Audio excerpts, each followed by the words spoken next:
Hello friends, Pawar online classes में आप सभी का स्वागत है। आज आपके सामने मैथ की क्लास लेकर आया हूँ। इस नए सत्र में बड़े ध्यान से देखना, समझना और अधिक से अधिक शेयर करना। शुरू करते हैं। बीजीय व्यंजक। बीजीय व्यंजक एवं सर्वश्रमिकाएं एवं सर्वश्रमिकाएं बहुत शानदार टॉपिक है। अब आपको देखना बीजीय व्यंजक क्या होता है।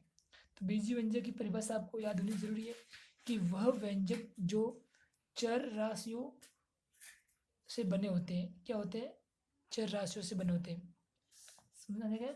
वह व्यंजक वह व्यंजक जो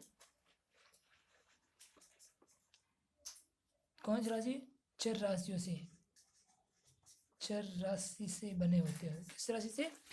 चर राशि से बने हो।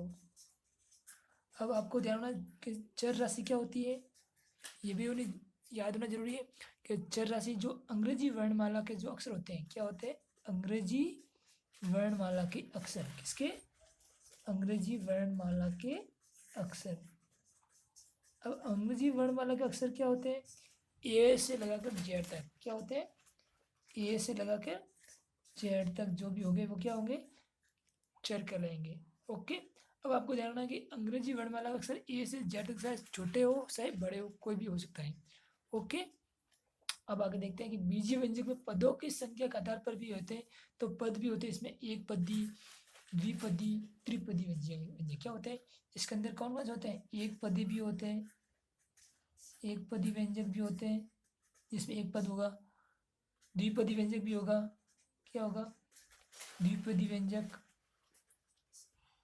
इसमें दो पद होंगे। त्रिपदी व्यंजक जिसमें तीन पद होंगे। त्रिपदी व्यंजक। ओके। अब आपको ध्यान पड़ गया। एक पद होगा जिसमें क्या होगा? एक पदी व्यंजक। इसमें दो पद होंगे वो द्विपदी व्यंजक। इसमें तीन पद होंगे वो त्रिपदी व्यंजक।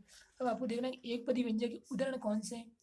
एक पदी व्यंजक उदाहरण जैसे 2x, 3y,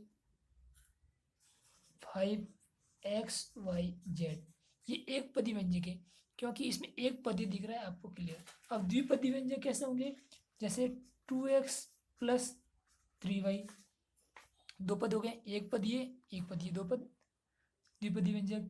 जैसे हो गया ये 4xy प्लस 5xyz, 5xyz, इस प्रकार से दिख रहा है। क्लियर आपको? ओके। अब त्रिपदी व्यंजक का उदाहरण देखिए। इसके अंदर क्या होगा? तीन पद होंगे। क्या होंगे? जैसे 2x plus 3y plus 4xy, इस प्रकार से तीन पद होंगे, वो क्या होंगे? त्रिपदी व्यंजक। क्लियर? कि वह व्यंजक जो चर राशि से बने होते हैं वो बीजीय व्यंजक कहलाते हैं। अब चर राशि क्या होती है? जो अंग्रेजी वर्णमाला के अक्षर होते हैं ए से जेड तक। अब ए से जेड तक इसमें के अंदर भी एक पदी व्यंजक आएंगे, द्विपदी व्यंजक आएंगे, त्रिपदी व्यंजक आएंगे। किसमें? बीजीय व्यंजक में भी। एक पदी क्या होंगे? जिसमें एक पद होंगे, केवल एक पदी व्यंजक होगा। जिसमें दो पद होंगे वो द्विपदी व्यंजक होगा।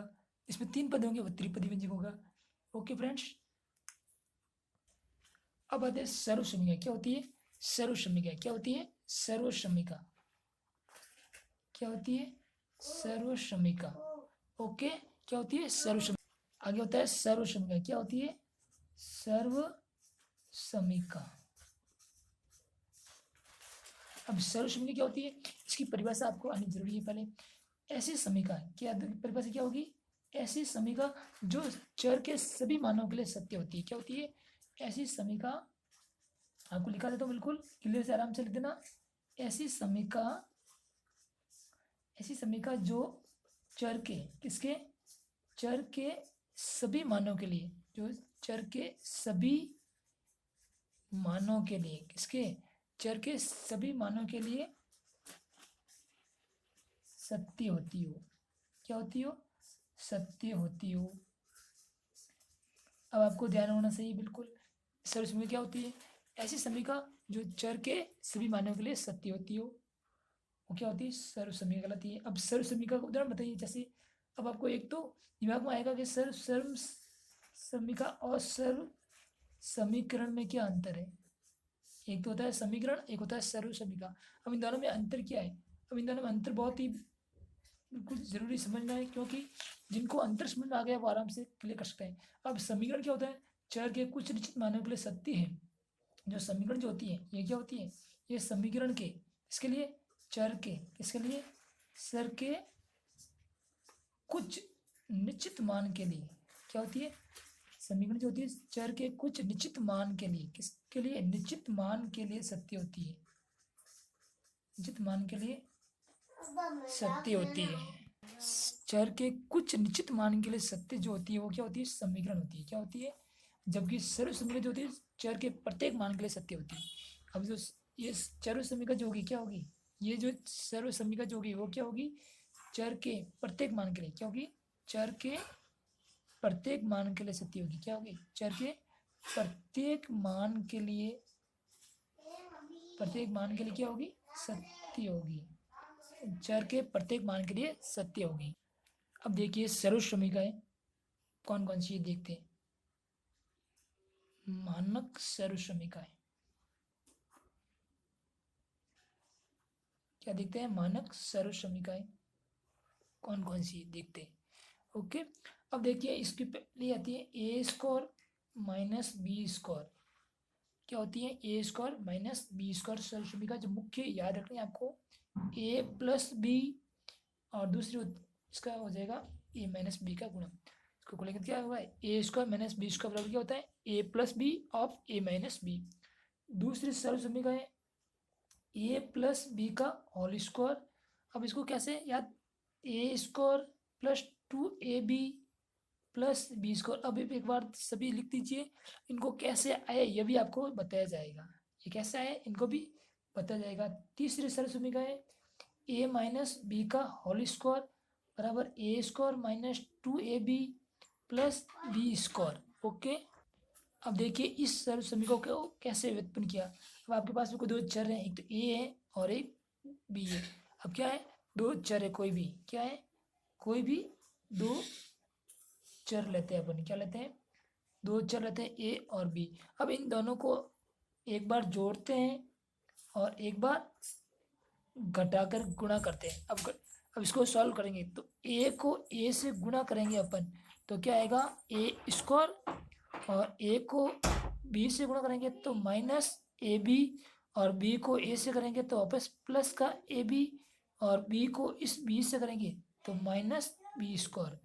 अब देखो ये माइनस ए बी और ये प्लस ए बी तो कट गए, तो पीछे क्या बच गया? ए स्क्वायर माइनस बी स्क्वायर। इस प्रकार से पहली सर्व समीकरण आपके सामने उत्पन्न हो गई। कौन सी सर्व समीकरण? First a square minus b square बराबर a plus b of a minus b. इस प्रकार से दूसरी सर्व समीकरण कैसे व्युत्पन्न करते हैं वो भी देख लीजिए आप बिल्कुल आराम से। दूसरी सर्व समीकरण क्या थी आपके सामने?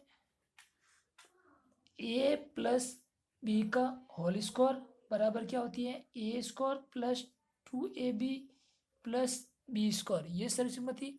अब इसको देखना है कि ए प्लस बी दो चर थे ना, अपन दोनों को जोड़ा ए प्लस बी, देखो दो का आती है यहाँ पे तो दो बार लिख दिया इसको। अब इन दोनों को क्या करना है? इंटू करना, जैसे आपने किया था अभी। ए को इस ए से गुणा करेंगे तो क्या आएगा? ए स्क्वायर। ए को इस बी से गुणा करेंगे तो क्या आएगा? प्लस का ए बी। इस बी को ए से करेंगे तो प्लस ए बी या बी ए की बात। इस बी को इस बी से गुणा करेंगे तो प्लस का बी स्क्वायर। अब देखना है तो ए बी और ए बी दोनों प्लस के हैं तो जुड़ गए, और ये a square plus 2ab plus b square. इस प्रकार से ये सर्व समीकरण बन गई एक आपके सामने प्लस वाली। इसी प्रकार से आप ए माइनस बी का होल स्क्वायर आप कर सकते हैं बिल्कुल। A square minus 2ab plus b square वाली कैसे? ए माइनस बी और ए माइनस बी को ब्रैकेट में लिख के दोनों को गुणा करेंगे आप आराम से, ठीक है ना? कि ए को ए से गुणा करेंगे तो क्या आएगा? ए स्क्वायर। ए को ए से किया ए स्क्वायर, फिर बी को इसे करेंगे तो माइनस ए बी, और अब ए को इसे करेंगे तो क्या आएगा? वापस माइनस ए बी, और बी को इस बी से करेंगे तो माइनस माइनस क्या हो जाएगा? प्लस होगा बिल्कुल ये बी स्क्वायर। अब ए बी और ए बी माइनस के तो क्या हो जाएंगे? जुड़ जाएंगे तो minus 2ab plus b square. इस प्रकार से ये सर्व समीकरण तीसरी बन गई। आप आराम से प्रत्येक सर्वसमीका को अपन उत्पन्न कर सकते हैं कि कैसे आई, ये आपको जरूर याद रखना है। और कंपटीशन में आपको याद रखना है कि इसका डायरेक्ट फार्मूला है, ये आपको याद रखनी है। ओके, ये दोनों। अब इसका स्क्रीनशॉट ले सकते हो आप आराम से, ठीक है। अब इसका नेक्स्ट पार्ट जो होगा, इसके सभी सर्वसमीकाएं आपके सामने 3 घात वाली, 4 घात वाली, और कंपटीशन में एग्जाम में कैसे क्वेश्चन आते हैं वो भी आपको सॉल्व करूँगा। बिल्कुल डेली हमारे साथ बने रहिए, क्लास ज्वाइन करते रहें और अधिक से अधिक फ्रेंड्स को शेयर करें। Okay, bye, all the best.